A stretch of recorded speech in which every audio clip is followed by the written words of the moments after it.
After discussing the first topic in the chapter hydrocarbons, that is alkanes, we'll now discuss the second topic, that is alkenes. Alkenes means carbon-carbon double bond is there.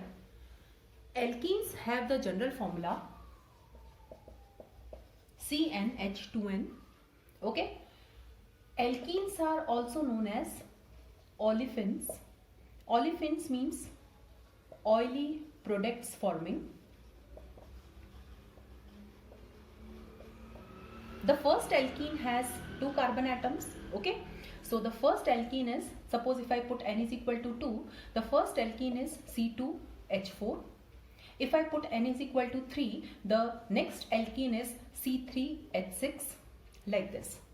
So this is how the alkenes, a homologous series for alkenes can be prepared. Now what we have to discuss in this section? Again, first we'll discuss nomenclature of alkenes in brief. Then we'll discuss about its isomerism. Then methods of preparation of alkenes. Then physical and chemical properties. So first we are going to discuss about nomenclature. Nomenclature already we have learnt in detail in the previous chapter in general organic chemistry. But again we are revising. Whenever alkene is there is primary suffix and the primary suffix is "ene". Okay. The rule says that numbering is done such that the multiple bond gets the lowest number. Suppose this is the compound 1, 2, 3, 4. So the name is but-1-ene. Suppose if this is the compound, now from any side the numbering can be done. So the name is but-2-ene. Sometimes more than 2 or 2 double bonds are there. So the name is buta. Now the additional A is added, 1,3-diene. Okay, so this is how nomenclature of alkenes is done. Now the next topic that we are going to discuss is isomerism in alkenes. Okay, which type of isomerism alkenes show? In alkenes, structural isomerism is there. Structural means chain position, and along with this structural isomerism, one more type of isomerism is there, that is stereoisomerism. Okay, one type of stereoisomerism already we have learnt in alkanes, that is conformational isomerism, and now alkenes show geometrical type of stereoisomerism. So which isomerism is found in alkenes now? Geometrical isomerism. So now we have to discuss this geometrical isomerism in detail. Okay, now what is the meaning of geometrical isomerism? Alkenes have carbon-carbon double bond. Double bond means one is sigma and one is pi. And because of this pi bond, free rotation in alkenes is hindered. Okay, suppose if I want to rotate this double bond, what will happen? The pi bond will break. Okay, so free rotation is not possible in case of alkenes. And because of this hindered rotation, alkenes will never show conformational isomerism or rotational isomerism. So why conformational isomerism is not found in alkenes? The reason is free rotation is not possible. And because of this hindered rotation, the type of isomerism which is found in alkenes is geometrical isomerism. Now we'll see how we can make the geometrical isomers, or what is the meaning of geometrical isomerism. Now, what is geometrical isomerism? The phenomenon in which there are different positions of atoms or groups which is due to hindered rotation about carbon-carbon double bond is called geometrical isomerism, and the isomers are called geometrical isomers. Now what is the meaning of this? Suppose I am having this C double bond C. Now the valency of carbon is 4. Suppose to this carbon there are 2 groups A and B. The 2 groups should be different. And to this carbon again I am having 2 different groups A and B. Now you see, the first carbon is having A on one side and the second carbon is also having A on the same side. So we can write same group, same side. Likewise, the two B are on the same side. This type of isomerism is known as cis isomer. Okay, and suppose what I do, suppose if I don't change the position of this A and B, but suppose if I change the position of this like this, now the two A are on opposite side, so same group on opposite side, and this type of isomer which is obtained is known as trans. So geometrical isomers are two in number, one is cis and one is trans. Only two isomers are possible. Cis means same group same side, and trans means same group opposite side. Okay, now we'll discuss some examples to understand this geometrical isomerism in more detail. Now we'll take examples. Suppose the first example is ethene. Okay, suppose in the examination the question comes that draw the geometrical isomers of ethene. Now ethene is CH2 double bond CH2. So it is like this. Now you can see there are no different groups. The first carbon is having two same groups and the second carbon is also having two same groups. It means no geometrical isomers possible. Because what is the condition for geometrical isomer? Because the first carbon atom or each carbon atom must have two different groups A and B like this. The second example that we are taking is propene. So propane is this. Now I will display this structure. Now this is my carbon. So this is the C double bond C. Now to the first carbon two hydrogen are there, and to this carbon one CH3 is there and one H is there. Now to this carbon A and B are there. Okay, now this carbon is satisfying the condition, but this carbon atom is not satisfying. It means again geometrical isomerism is not possible. Next example that we'll take is butene. Now butene is this. So this is the two carbon-carbon double bond. To the first carbon H and CH3 and to the second carbon H and CH3. Now this carbon is also satisfying the condition and this is also satisfying the condition, and this isomer is called as cis. Same group, same side. And we can make the trans also. So what we have to do, don't change the position of first carbon groups, change the second carbon groups like this. So this is the trans isomer. Okay, it means butene shows geometrical isomerism and it has two isomers, cis and trans. It exists in the form of cis butene also and trans also. Now the next example that we'll take is butanene. Now butanene is this. Okay, now I will display. So this is C double bond C. Now to this carbon one hydrogen is there. So one is the hydrogen and one is C2H5. Now this carbon is satisfying the condition, but this is not. So again geometrical isomerism is not possible. Okay, for a compound to show geometrical isomerism, the first carbon atom, that is the double bonded carbon atoms, must have AB type condition. Suppose I am having 1,2-dichloroethene. So this is ethene. Now this is 1,2-dichloroethene. Now this will definitely show. So I will write like this. So this is cis and this is trans. Okay, so it is clear that some compounds show geometrical isomerism and some do not. Now next compound is, suppose if I say pentoene. Okay, now pentoene is this. Now these are the two double bonded carbon atoms. To the first carbon H is there, you can see H is there, and the second group is CH2CH3, so I will write C2H5. Now to this carbon again H is there and it is CH3. Now we can see that the first carbon is also having AB and the second carbon is also having AB. Although these two are not identical, but they are similar groups, they are alkyl groups.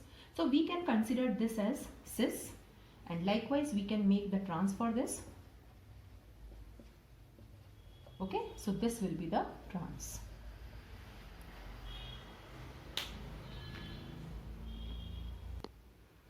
Now, next thing that we'll discuss is methods of preparation of alkenes. The first method of preparation is from alkynes. Now, how alkynes can be converted to alkenes? So, alkyne is this. Okay. Now, definitely if I want to change it to double bond, suppose if I want to convert this to alkene. So, this is ethyne and this is ethene. Definitely I have to break one bond, and for breaking one bond I have to add hydrogen. This process is known as reduction. Addition of hydrogen. This process is also known as hydrogenation. So I will add hydrogen. So this bond will break. One H will come here and one H will come here, and I will take the normal reducing agent, that is nickel, platinum, palladium. But what happens when this reduction is done under nickel, platinum, palladium as catalyst? This ethene formed will again undergo reduction like this, and ultimately the product that will get is alkane. So if reduction is carried out under normal conditions, hydrogen is added in the presence of nickel, platinum, palladium. Okay, triple bond will be changed to double and double will be changed to single. So what to do? So in this case, what we have to do? We have to stop the reaction at this stage. I don't want reaction to proceed further. So for this we have to add one catalyst which is known as Poisson catalyst. Okay, Poisson catalyst is Lindlar's catalyst. And what is the function of Lindlar's catalyst? It stops the reaction at the alkene stage. And this catalyst is hydrogen in the presence of palladium BaSO4 plus sulfur or quinoline. Okay, this is the entire reagent. Palladium is a metal, barium sulfate is a salt, sulfur you know, and quinoline is an organic solvent. Okay, so if reduction is done in the presence of this as catalyst, okay, so one bond will break and the reaction will stop at the alkene stage, means the further reduction will not occur. Okay, so this is the purpose of Lindlar's catalyst. Okay, so if I use nickel, platinum, palladium, ultimately I will get alkane as the main product. So to stop the reaction at this stage, we have to use this Poisson catalyst. Now, suppose if I have propine. Okay, so again same catalyst I am using. So H and I will get propene. Okay. Now other than this Lindlar's catalyst, sometimes we can also use, suppose this is the alkene, this is the alkyne. I can use Lindlar's catalyst also, and one more reagent is there, that is sodium liquid ammonia. Okay, it is also having the same function, that it acts as a Poisson catalyst. It stops the reaction at the alkene stage. So other than Lindlar's catalyst, we can also use sodium liquid ammonia. So this is the first method of preparing alkenes from alkynes. The second method of preparing alkenes is from alkyl halides. Now what are alkyl halides? Alkyl halides are RX. Suppose I am having CH3CH2Cl. Now what I have to do here? Here dehydrohalogenation is done. Okay, now what is the meaning of dehydrohalogenation? Minus HX. Okay, means we have to remove hydrogen as well as halogen. Okay, and the technique that will follow is beta elimination. So here we are going to follow beta elimination reaction. The reagent which I am using is alcoholic KOH, means a solution of KOH in alcohol. Now this is the functional group. The carbon atom close to functional group is known as alpha carbon, and close to alpha is beta carbon. Okay, so this is chloroethane. It is having alpha as well as beta carbon. Now what is beta elimination? One I have to remove from alpha and one I have to remove from beta. So chloro is removed from alpha carbon and hydrogen is removed from beta carbon. So I will get this product plus HCl. Okay, this is just opposite of addition reaction. This is elimination. So what is done in beta elimination? One atom is removed from alpha and one atom is removed from beta. We'll take some more examples.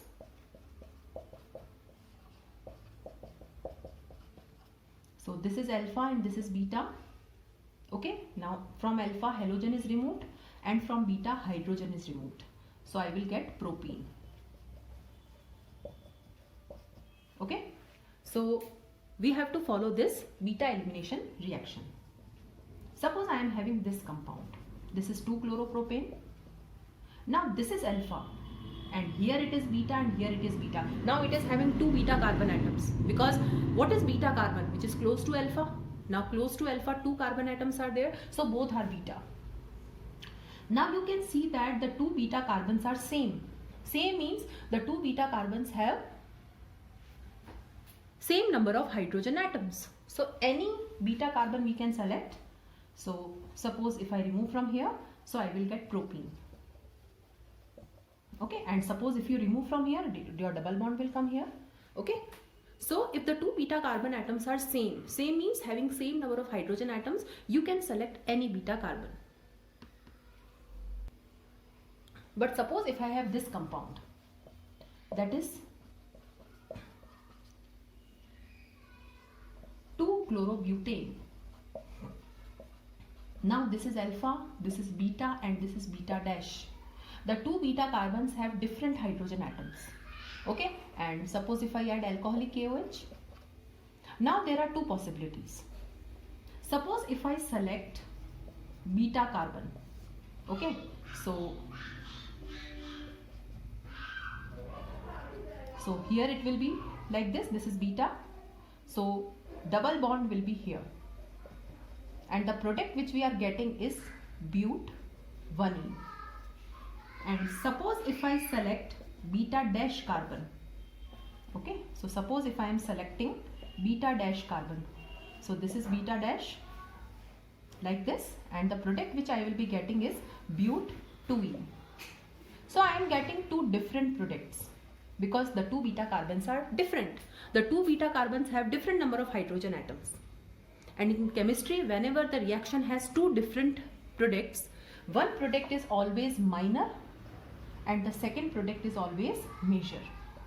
Now how to find out whether this product is minor or this product is major? We have one rule, and that rule is known as Sedzeff rule.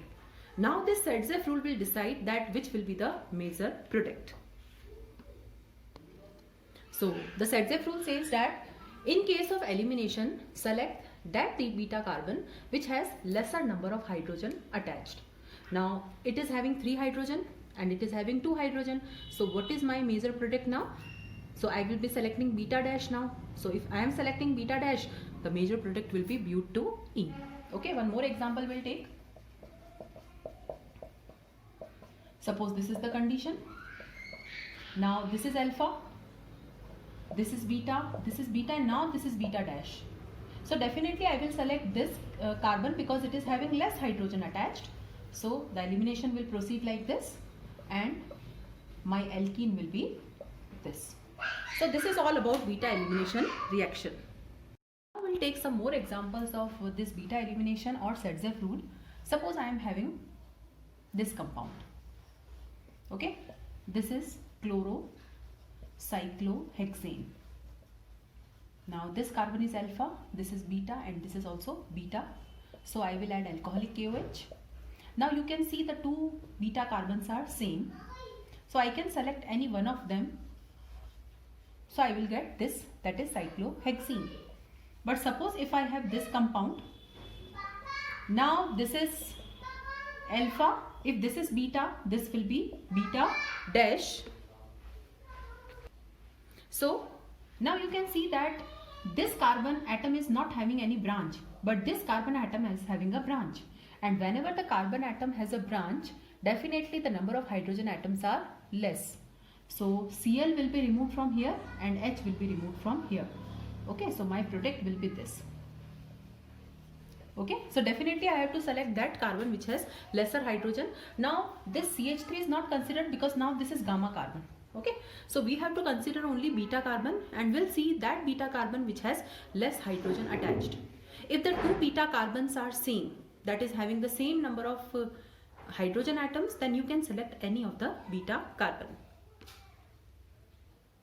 The next method of preparation of alkenes is from vicinal dihalides. So this is vicinal dihalide, that is 1,2-dibromoethane.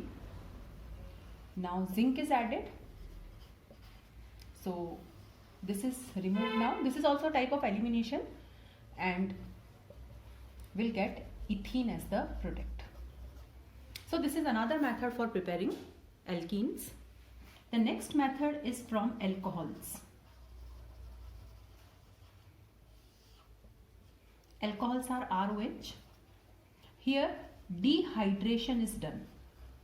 Dehydration means water is removed, and whenever removal is there, we follow a technique, that is beta elimination. So beta elimination we have understood just now. But what reagent we'll be using?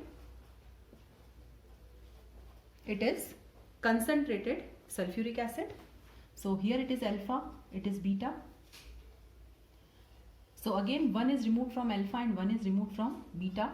So we'll get this as the product and water. And since elimination is there, we have to follow Zetsef rule. So we'll be taking few examples. So first is propane 1-ol, then it is propane 2-ol. This is alpha, this is beta. So here it is done. So I will get propene plus water. Now this is alpha, this is beta and this is beta. Now the two beta carbon atoms are same. So again I will get propene plus water. But suppose if the two beta carbon atoms are different, suppose this is alpha, this is beta, and now it is beta dash. So definitely I will be selecting that beta carbon which has less hydrogen atoms. So the product is butene. So this will be my major product, because I have applied Zetsef rule here. Okay, so these are the 4 different methods of preparing alkenes. First is from alkynes, second is from halides, third is from vicinal dihalides, and fourth is from alcohols.